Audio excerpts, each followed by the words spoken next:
ఇప్పుడు నేనైతే ముంబైకి వెళ్ళే దారిలో అయితే హైవేలో పక్కన ఒక చిన్న గుడిలాగా కనిపించింది, అంటే రాయితో ఉంది. సో ఒకసారి మీకు తెలిసి ఒకసారి కామెంట్ చేయండి, నాకైతే తెలియట్లేదు ఈ దేవుడి పేరు ఏందో అని. కొంచెం డిఫరెంట్గా ఉంది, ఫస్ట్ టైం నేను చూడడం కూడా ఇలాంటిది, ఎప్పుడు చూడలేదు. ఏం దేవుడు నాకైతే అర్థం కావట్లా. చూడండి మొత్తం నూనెతో కప్పేసినారనమాట. సో కొంచెం డిఫరెంట్గా ఉంది.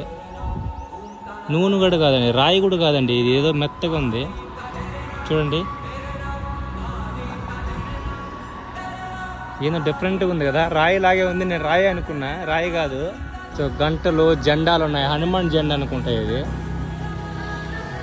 సో ఫస్ట్ టైం డిఫరెంట్గా ఉంది కదా ఈ దేవుడిని, ఫస్ట్ టైం చూస్తా ఉన్నా. మహారాష్ట్రలో అయితే ఉంది ఇది. దండం పెట్టుకుందాం మనం కూడా, మంచిగా రైడ్ మంచిగా జరగాలని. చూడండి మీకు ఒకసారి తెలిసి ఒకసారి కామెంట్లో మెసేజ్ చేయండి.